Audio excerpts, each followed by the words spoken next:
Student welcome to PSL study point. तो student आज की इस वीडियो में आपको बताने वाला हूं द्विघात समीकरण का विविक्तर एवं मूलों की प्रकृति कैसे हम लोग ज्ञात करेंगे, जो कि हम लोग के बोर्ड एग्जाम में अक्सर देखने को मिलता है। तो स्टूडेंट आप लोग वीडियो में अंत तक बने रहिएगा, मैं आपको सब कुछ बताने वाला हूँ। तो चलिए स्टूडेंट वीडियो को करते हैं स्टार्ट। सबसे पहले आपको द्विघात समीकरण का विविक्तर एवं मूलों की प्रकृति ज्ञात करने के लिए सबसे पहले आपको कुछ चीज़ें पता होनी चाहिए, जो कि देखिए स्टूडेंट क्या है। सबसे पहले आपको पता होना चाहिए विविक्तर का फार्मूला क्या होता है। तो देखिए स्टूडेंट विविक्तर बराबर होता है b² - 4ac। अब विविक्तर को हम लोग d से प्रदर्शित करते हैं। तो सबसे पहले स्टूडेंट आपको यह फार्मूला याद होना चाहिए और उसके बाद आपको मूलों की प्रकृति के बारे में पता होना चाहिए कि किसके साथ क्या आता है। तो चलिए मैं आपको बताता हूँ मूलों की प्रकृति के बारे में।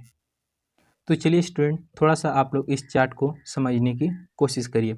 जिसे विविक्तर का मान अगर 0 से बड़ा हो और क्या हो, पूर्ण वर्ग हो, यानी कि वह किसी ना किसी का वर्ग हो, तो मूलों की जो प्रकृति होगी वो होगी वास्तविक, परिमेय और असमान होगी।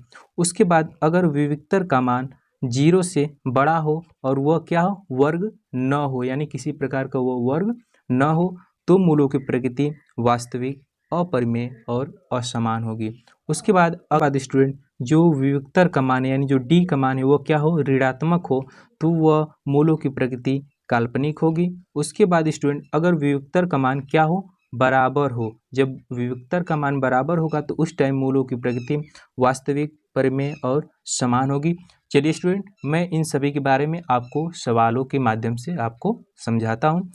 तो देखिए स्टूडेंट जैसा कि यहाँ पर मैंने एक क्वेश्चन ले रखा है कि द्विघात समीकरण 9x² - 12x + 4 = 0 का विविक्तर ज्ञात कीजिए। तो चलिए स्टूडेंट सबसे पहले इसका हम लोग को क्या ज्ञात करना है, विविक्तर ज्ञात करना है। उसके बाद हम लोग इसी विविक्तर के माध्यम से मूलों की प्रकृति भी ज्ञात कर लेंगे। तो जैसा कि स्टूडेंट मैंने आपको बताया कि विविक्तर बराबर क्या होता है, यानी कि b² - 4ac होता है। तो देखिए स्टूडेंट हम लोग का समीकरण सबसे पहले क्या है, तो समीकरण स्टूडेंट हम लोग का है 9x² - 12x + 4 = 0। सबसे जो पहला काम है स्टूडेंट, इस समीकरण की तुलना हम लोग ax² + bx + c = 0 से करेंगे। तो हम लोग लिखते हैं इस समीकरण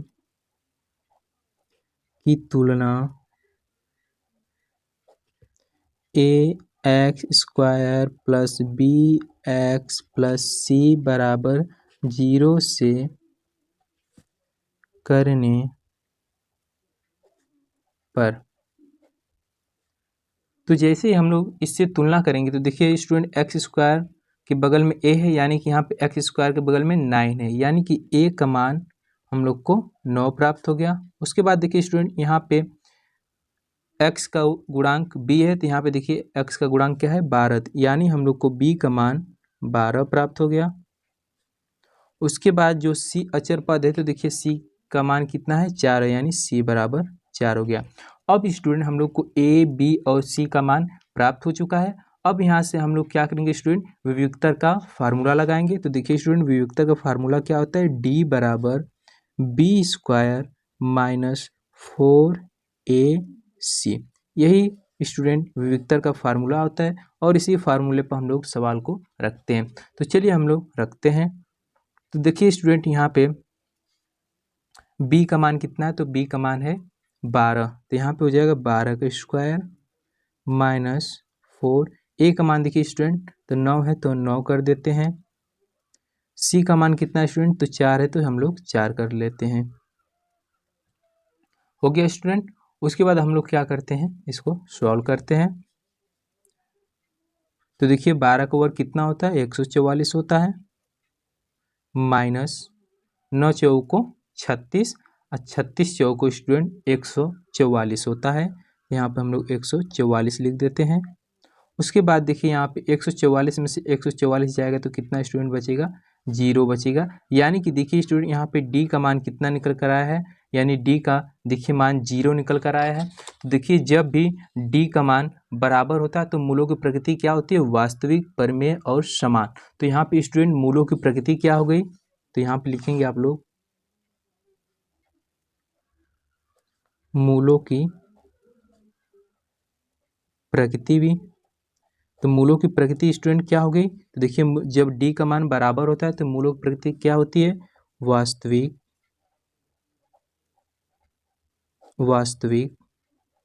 परिमेय और स्टूडेंट कैसे होती है, समान होती है।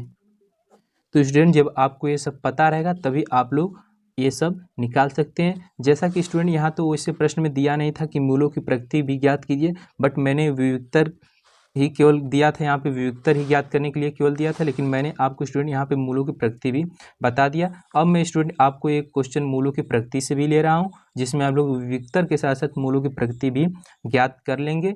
तो स्टूडेंट चलिए देखिए हम लोग अपना अगला क्वेश्चन लेते हैं।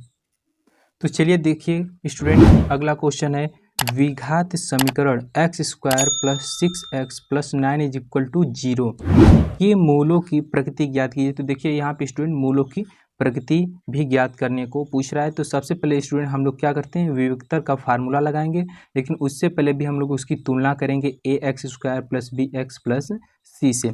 तो चलिए स्टूडेंट हम लोग का समीकरण क्या है, तो देखिए स्टूडेंट हम लोग का समीकरण है x² + 6x + 9 = 0 है। तो स्टूडेंट हम लोग क्या करते हैं, इस समीकरण की तुलना हम लोग क्या करते हैं, लिखते हैं फिर वही जो ऊपर लिखे थे, इस समीकरण की तुलना ax² + bx + c = 0 से करने पर।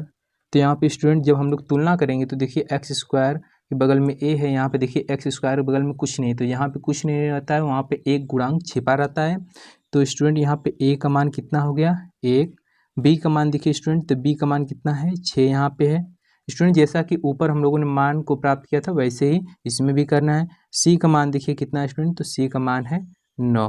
उसके बाद स्टूडेंट हम लोग क्या करते हैं, जैसे ऊपर हम लोगों ने विविक्तर का फार्मूला लगाया था, यहाँ पर भी लगाते हैं। तो देखिए विविक्तर बराबर क्या होता है, b² - 4ac होता है। यही है स्टूडेंट विविक्तर का फार्मूला। तो हम लोग इस पे पुट करते हैं मान को।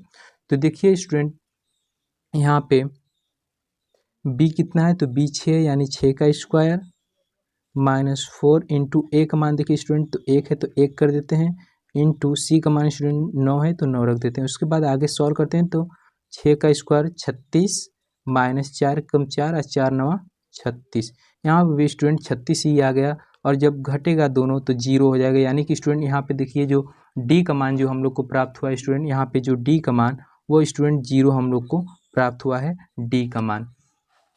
तो स्टूडेंट जब d का मान 0 हम लोग को प्राप्त हुआ है तो अब आपको इसके मूलों की प्रकृति भी बतानी है कि इसके मूलों की प्रकृति क्या होगी। तो देखिए स्टूडेंट यहाँ पर मूलों की प्रकृति में हम लोग देखते हैं कि जब d का मान 0 यानी कि बराबर हो तो मूलों की प्रकृति क्या होती है, वास्तविक, परिमेय और समान होती है। तो स्टूडेंट यहाँ पे मूलों की प्रकृति क्या होगी, वास्तविक, परिमेय और स्टूडेंट क्या हो गई, समान हो गई। इसी प्रकार से कुछ स्टूडेंट हल किया जाता है द्विघात समीकरण का विविक्तर और उसकी मूलों की प्रकृति को। तो स्टूडेंट मैं आशा करता हूं कि आई होप आपको जरूर समझ में आया होगा। अगर वीडियो अच्छी लगी तो वीडियो को लाइक कर दीजिएगा और चैनल को सब्सक्राइब भी कर लीजिएगा। मिलते हैं नेक्स्ट वीडियो में, तब तक के लिए धन्यवाद।